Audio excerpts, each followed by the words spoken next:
Você acredita que os mortos podem retornar para terminar o que deixaram inacabado? Se você ficou curioso com essa pergunta, deixa o like e se inscreve no canal, porque hoje eu vou te contar uma história que vai fazer você repensar tudo o que sabe sobre vida e morte. No interior de Minas Gerais, na pequena cidade de São Benedito do Campo, existe um lugar que nenhum morador ousa mencionar depois do pôr do sol. Um hospital que deveria trazer vida, mas que se tornou símbolo de morte e mistério.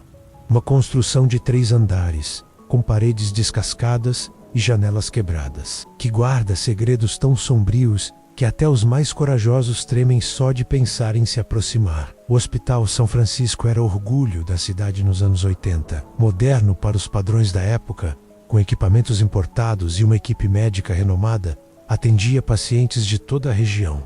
As pessoas faziam filas enormes para conseguir uma consulta, e famílias inteiras depositavam suas esperanças naquelas paredes brancas que prometiam cura e alívio. Mas em uma única noite, tudo mudou para sempre. Era a madrugada de 15 de outubro de 1987, quando os primeiros gritos ecoaram pelos corredores. Dona Maria, que morava na casa em frente ao hospital, acordou com um barulho ensurdecedor. Parecia que todas as máquinas do hospital haviam enlouquecido ao mesmo tempo. Sirenes, alarmes, gritos de desespero. Ela correu até a janela e viu algo que a assombraria para o resto da vida. Todas as luzes do hospital piscavam de forma desesperada, como se o próprio prédio estivesse em agonia. Quando o sol nasceu, 7 pacientes haviam morrido durante a madrugada, não por complicações naturais, não por erro médico, mas de uma forma que os médicos nunca conseguiram explicar. Todos apresentavam a mesma expressão de terror absoluto nos rostos, como se tivessem visto algo indescritível nos seus últimos momentos. Os laudos médicos foram lacrados pela administração do hospital e as famílias nunca souberam realmente o que aconteceu. A partir daquele dia, coisas estranhas começaram a acontecer. Enfermeiros relatavam que as luzes se acendiam sozinhas durante seus plantões noturnos. Máquinas ligavam sem que ninguém as tocasse.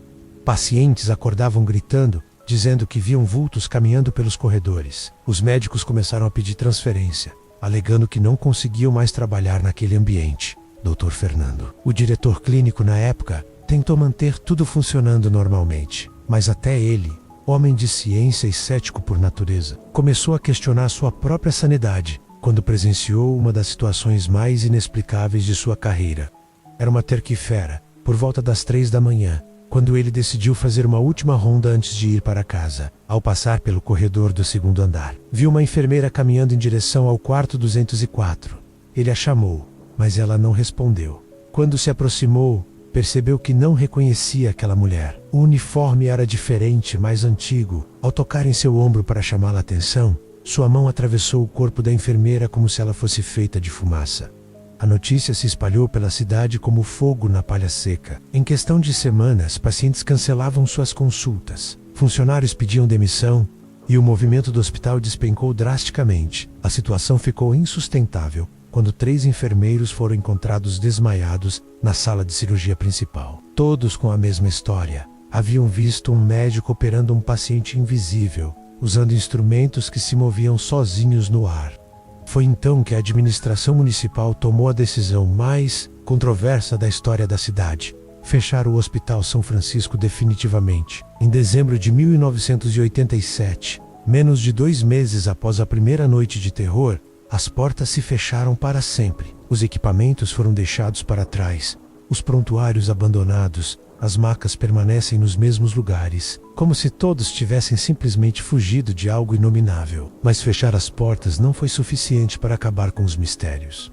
Na verdade, foi só o começo de uma lenda que perdura até hoje, quase 40 anos depois. Porque toda noite, quando o relógio marca meia-noite, as luzes do hospital se acendem sozinhas, uma por uma, andar por andar, como se uma rotina hospitalar invisível ainda estivesse acontecendo ali dentro. Seu João, que trabalha como vigilante na praça em frente ao hospital há mais de 20 anos, jura que já viu coisas que nenhum ser humano deveria presenciar.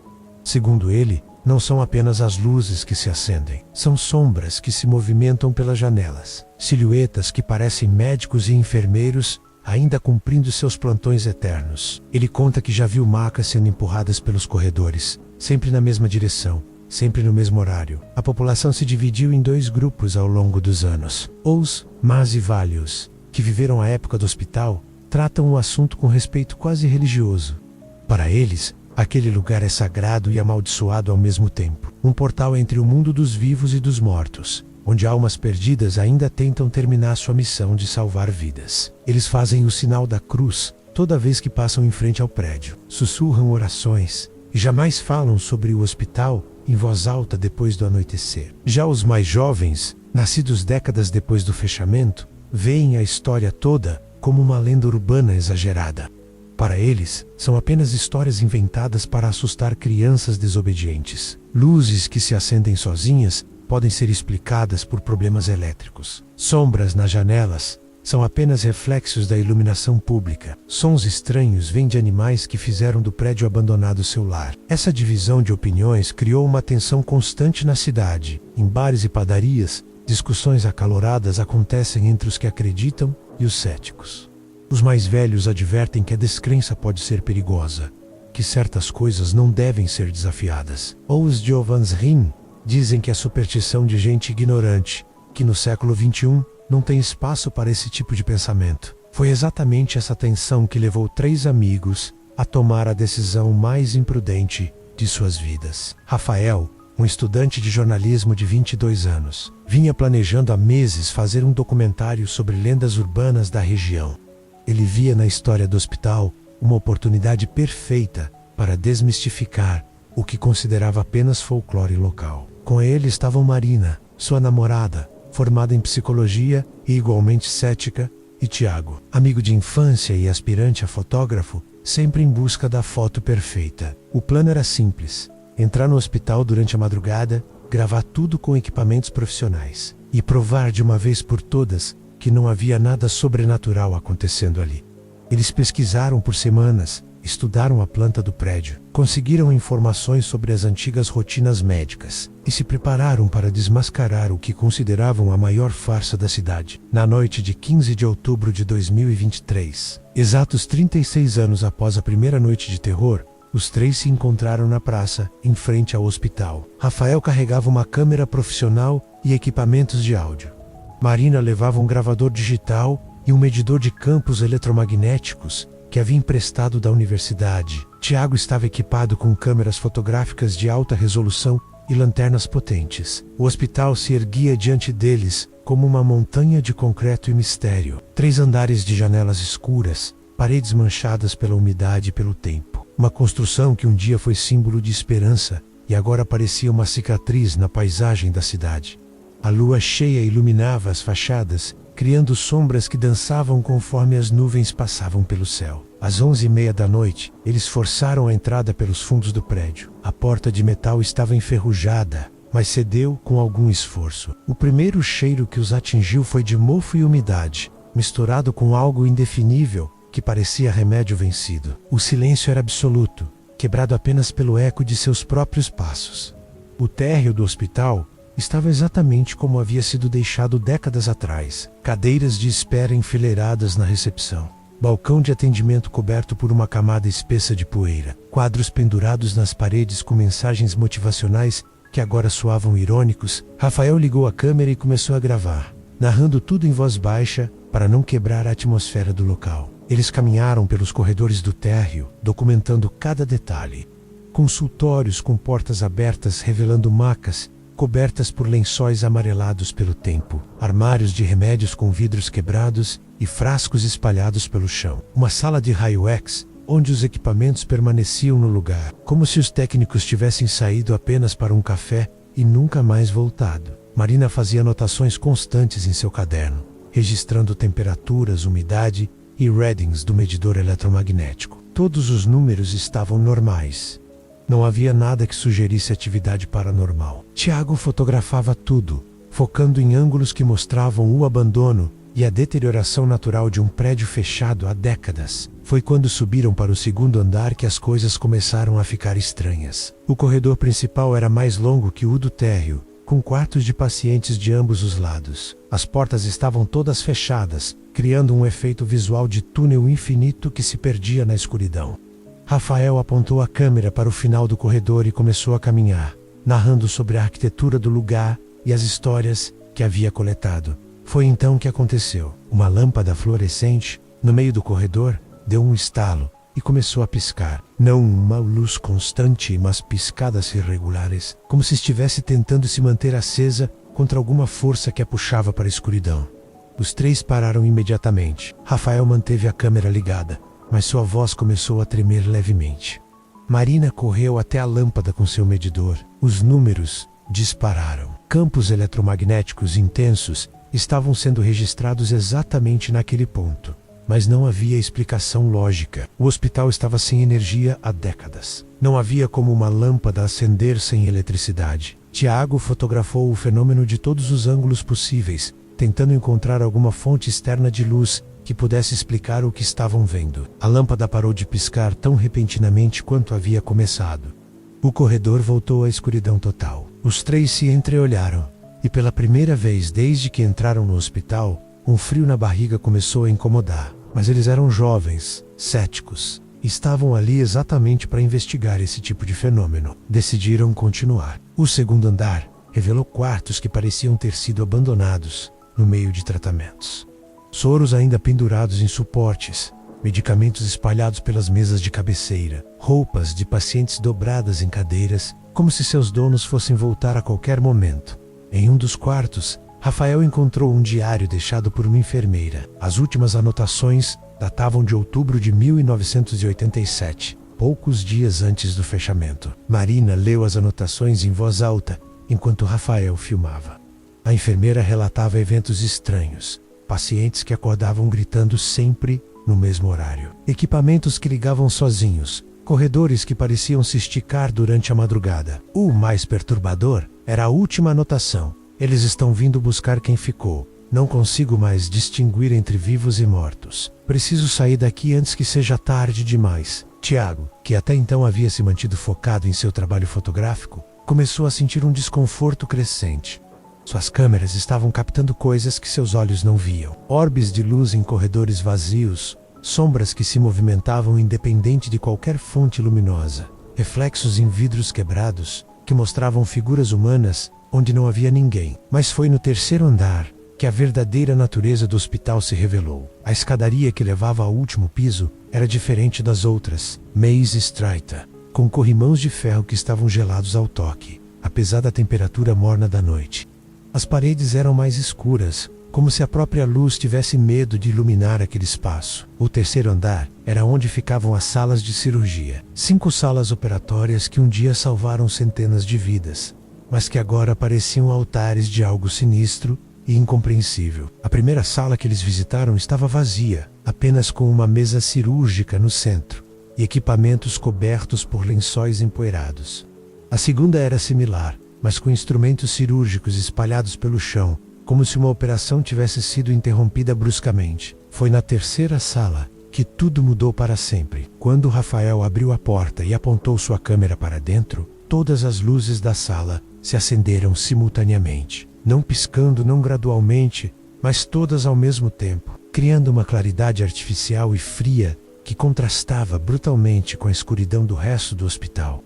No centro da sala, sobre a mesa cirúrgica, estava um lençol cobrindo o que parecia ser um corpo. O tecido subia e descia ritmicamente, como se alguém estivesse respirando embaixo dele. Marina verificou seu medidor e quase deixou o aparelho cair. Os números estavam completamente descontrolados, registrando campos eletromagnéticos impossíveis para qualquer explicação científica. Tiago levantou sua câmera para fotografar, mas o equipamento não respondia. A tela mostrava apenas estática, como se algo estivesse interferindo em todos os aparelhos eletrônicos. Rafael tentou continuar filmando, mas sua câmera também começou a apresentar falhas. A imagem distorcia, o áudio chiava, e por alguns segundos, o visor mostrou imagens que não correspondiam ao que eles estavam vendo. O lençol na mesa começou a se mover mais intensamente, não apenas subindo e descendo, mas se contorcendo como se algo estivesse tentando se libertar. Marina se aproximou, sua curiosidade científica superando temporariamente o medo. Ela estendeu a mão em direção ao lençol, mas antes que pudesse tocá-lo, uma voz ecoou pela sala. Não era uma voz humana comum. Era um sussurro que parecia vir de todas as direções ao mesmo tempo. carregado de uma tristeza profunda e de uma urgência desesperadora. As palavras eram difíceis de distinguir, mas sonavam como ajudem-nos. Não conseguimos partir. A cirurgia não terminou. Foi quando as portas da sala se fecharam com um estrondo que ecoou por todo o hospital. Os três correram até a porta e tentaram abri-la, mas ela não se movia. Estava trancada por fora, como se mãos invisíveis tivessem girado a chave. O pânico começou a tomar conta do grupo. Rafael gritava tentando usar o celular para pedir ajuda, mas não havia sinal. Marina batia na porta com os punhos, tentando quebrar o vidro da janela que dava para o corredor. Tiago, em desespero, se virou para a mesa cirúrgica. O lençol havia parado de se mover, mas agora parecia mais alto, como se realmente houvesse um corpo embaixo dele. Contra todos os seus instintos de sobrevivência, ele se aproximou e, num gesto de coragem ou loucura, puxou o lençol. Não havia nada embaixo, apenas a mesa vazia e fria. Mas no momento em que o tecido tocou o chão, todas as luzes da sala começaram a piscar freneticamente. E então eles ouviram passos no corredor.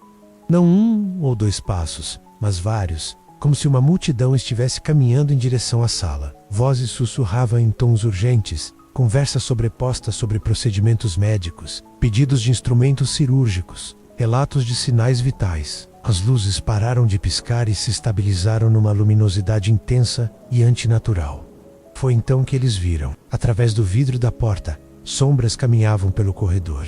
Silhuetas humanas vestidas com aventais médicos, máscaras cirúrgicas, uniformes de enfermeiro. Elas se movimentavam com propósito, como se estivessem indo para suas tarefas habituais, cumprindo rotinas que não deveriam mais existir. Uma das sombras parou em frente à porta da sala, onde eles estavam presos. Por um momento que pareceu eterno, a figura os observou através do vidro. Rafael tentou filmar, mas sua câmera havia parado completamente de funcionar.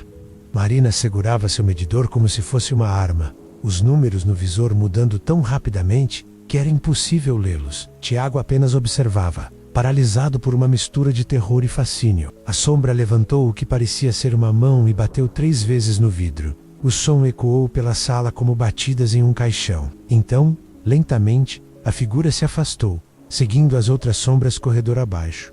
Os passos se tornaram mais distantes até desaparecerem completamente, deixando apenas o zumbido elétrico das lâmpadas acesas. Foi Marina quem teve a ideia. Ela percebeu que as sombras haviam seguido todas na mesma direção, em direção ao final do corredor, onde ficava a sala de cirurgia principal, a maior das 5 salas, onde as operações mais complexas eram realizadas. Se eles conseguissem chegar até lá, talvez encontrassem outra saída, ou pelo menos entenderiam o que estava acontecendo. Miraculous Amen. A porta da sala se abriu sozinha, não gradualmente, mas de uma só vez, como se alguém tivesse destrancado do lado de fora. Os 3 saíram correndo, mas pararam no meio do corredor quando perceberam que todas as luzes do hospital estavam acesas. Não apenas do 3º andar, mas de todos os andares. Olhando pelas janelas, podiam ver a luz vazando pelas aberturas dos primeiros 2 pisos. O hospital inteiro havia voltado à vida. Mais do que isso, havia voltado a funcionar. Eles podiam ouvir sons vindos dos outros andares, máquinas funcionando, conversas entre médicos e enfermeiros, chamadas pelo interfone, sirenes de ambulância chegando na entrada principal. Era como se os últimos 36 anos nunca tivessem acontecido, como se o hospital nunca tivesse fechado. Eles caminharam pelo corredor em direção à sala de cirurgia principal, seguindo o caminho que as sombras haviam tomado. A cada passo, os sons ficavam mais altos, mais reais. Rafael conseguiu fazer sua câmera funcionar novamente e documentou tudo, as luzes acesas em cada quarto, as sombras se movimentando por trás das portas, os sons de um hospital em pleno funcionamento no meio da madrugada. Quando chegaram à porta da sala de cirurgia principal, ela estava entreaberta. Uma luz brilhante vazava pela fresta, mais intensa que todas as outras luzes do hospital. Eles podiam ouvir claramente uma cirurgia sendo realizada, o bip constante dos monitores cardíacos, pedidos urgentes por instrumentos, conversas técnicas entre os membros da equipe médica. Rafael empurrou a porta devagar. A sala estava completamente iluminada, com todos os equipamentos funcionando, mas não havia ninguém lá. As máquinas operavam sozinhas. Os monitores mostravam sinais vitais de um paciente invisível. Instrumentos cirúrgicos flutuavam no ar, fazendo movimentos precisos de uma operação fantasma. Marina entrou primeiro, hipnotizada pelo que estava presenciando. Seu medidor havia parado de funcionar completamente, a tela mostrando apenas números aleatórios. Tiago a seguiu, fotografando tudo, suas câmeras agora funcionando perfeitamente e captando imagens impossíveis de instrumentos suspensos no ar, executando uma cirurgia em um paciente que não estava lá. Foi Rafael quem percebeu primeiro. Na parede da sala, havia uma lista de cirurgias programadas para aquela noite. A mesma lista que deveria ter sido cumprida na noite de 15 de outubro de 1987, a noite em que tudo começou. 7 nomes, 7 procedimentos que nunca foram concluídos porque o hospital fechou, antes que pudessem ser realizados. As máquinas pararam. O silêncio voltou à sala como uma onda sufocante. Os instrumentos cirúrgicos caíram sobre a mesa com um barulho metálico que ecoou por todo o hospital. E então eles entenderam. Não eram fantasmas que assombravam aquele lugar. Eram médicos, enfermeiros e pacientes presos em um loop temporal, condenados a repetir eternamente a última noite de funcionamento do hospital, tentando terminar os procedimentos que foram interrompidos pela morte e pelo fechamento abrupto. As luzes começaram a se apagar, uma por uma, andar por andar, na ordem inversa de como haviam se acendido. Primeiro o térreo escureceu, depois o segundo andar, e finalmente as luzes do terceiro andar foram se apagando sala por sala, se aproximando de onde eles estavam. Eles correram pelos corredores escuros, guiados apenas pelas últimas luzes que ainda resistiam. Desceram as escadas tropeçando, passaram pelos andares inferiores onde tudo havia voltado ao abandono e ao silêncio. Chegaram ao térreo quando a última luz do hospital se apagou, mergulhando tudo na escuridão absoluta. A porta dos fundos, por onde haviam entrado, estava trancada. Não importava o quanto empurrassem ou chutassem, ela não se movia. As janelas do térreo estavam bloqueadas por grades que não estavam lá quando entraram. Era como se o próprio hospital tivesse mudado sua estrutura para mantê-los presos. Foi Tiago quem encontrou a saída. Uma janela quebrada no segundo andar, sem grades, que dava para um telhado anexo. Ele subiu primeiro, depois ajudou Marina. Quando Rafael estava quase saindo, eles ouviram um grito vindo do terceiro andar. Um grito humano, de dor e desespero, que ecoou por todo o prédio. Rafael parou na janela e olhou para trás. Por um segundo viu uma luz acesa na sala de cirurgia principal. E nessa luz, a silhueta de alguém deitado na mesa, cercado por figuras que pareciam estar operando. Ele levantou sua câmera por instinto. Mas antes que pudesse filmar, mãos invisíveis o puxaram para dentro do hospital.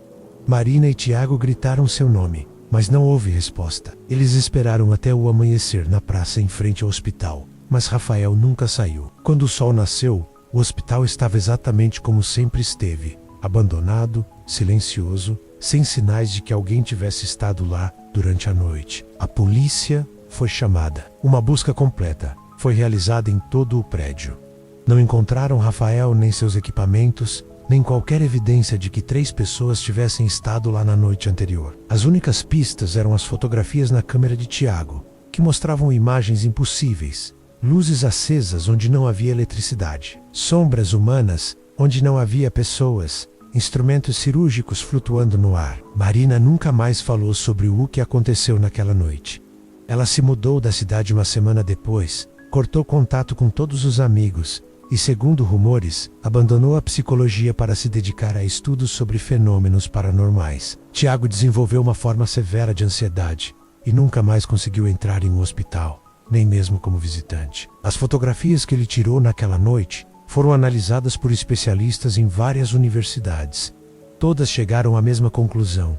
As imagens não foram adulteradas, mas mostram fenômenos que são cientificamente impossíveis. Os arquivos foram lacrados pela administração municipal, mas cópias circulam pela internet até hoje, alimentando teorias conspiratórias e debates acadêmicos. Hoje, passados alguns meses desde aquela noite fatídica, o Hospital São Francisco continua abandonado, mas os moradores notaram mudanças sutis. As luzes que se acendem sozinhas agora aparecem em mais janelas.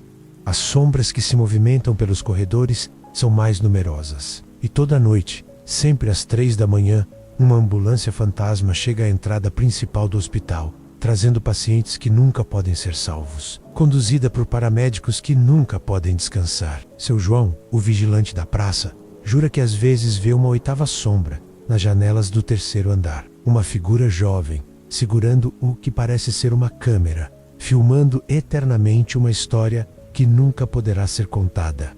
Ele acredita que Rafael se juntou aos médicos e enfermeiros presos naquele lugar, condenado a documentar para sempre os procedimentos médicos que nunca terminam, as cirurgias que nunca salvam, os plantões que nunca acabam. A lenda do Hospital São Francisco cresceu além dos limites da pequena cidade de São Benedito do Campo. Investigadores, paranormais de todo o Brasil, tentam conseguir autorização para estudar o prédio, mas a prefeitura sempre nega.